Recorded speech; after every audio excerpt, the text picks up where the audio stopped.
ভোলা জেলার ঐতিহ্যবাহী শ্রী শ্রী সর্বতীর্থধাম শ্রী শ্রী রাধা গোবিন্দ মন্দিরে শুরু হয়েছে 3 দিন ব্যাপী শ্রী শ্রী তারক ব্রহ্ম হরিনাম সংকীর্তন।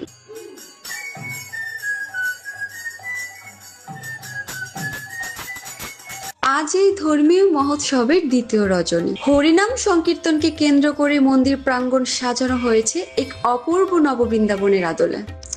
আলো, ফুল ও আধ্যাত্মিক পরিবেশে ভক্তদের মনে সৃষ্টি হয়েছে এক অনন্য ভক্তিময় আবহ।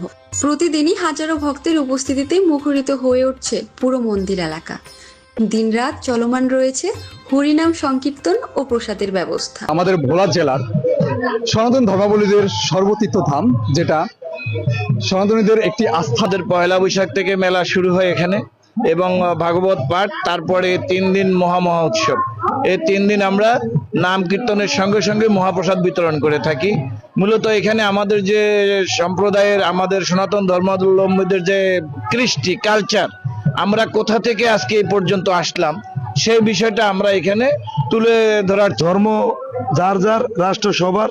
আমি বুঝি এটা আমাদের ধর্ম আমরা পালন করব, সুন্দর মতো করব, যেমন আমার দাদার থেকে শিখেছি। এইটা এই বৃন্দাবন ভোলা জেলায় দ্বিতীয়।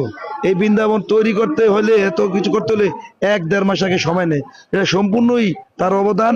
তিনি এটা আবিষ্কার করছে। তার দ্বারা আমাদের এই এলাকার 200 থেকে 300 যুবক, ছোট ভাইয়েরা, আমাদের বন্ধুরা, আমার পিতৃ সমতুল্য বড় ভাইয়েরা, তারা সবাই কাজ করে এর নেতৃত্বে।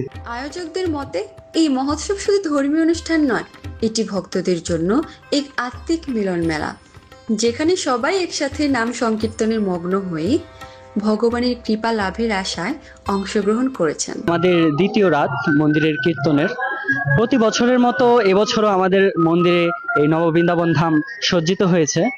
আমাদের এই ধামে প্রতি বছরই আমরা এইভাবে বিভিন্ন দেবদেবীর মূর্তি, প্রতিমা এবং আমাদের এই মোমবাতি প্রজ্বলন এবং বিভিন্ন ধরনের আড়ম্বরের ভাবে ভক্তদের উপস্থিতি ও উদ্দীপনায় পুরো এলাকা যেন পরিণত হয়েছে এক জীবন্ত বৃন্দাবনে। শান্তনা সরকার, নিউজ ডেস্ক।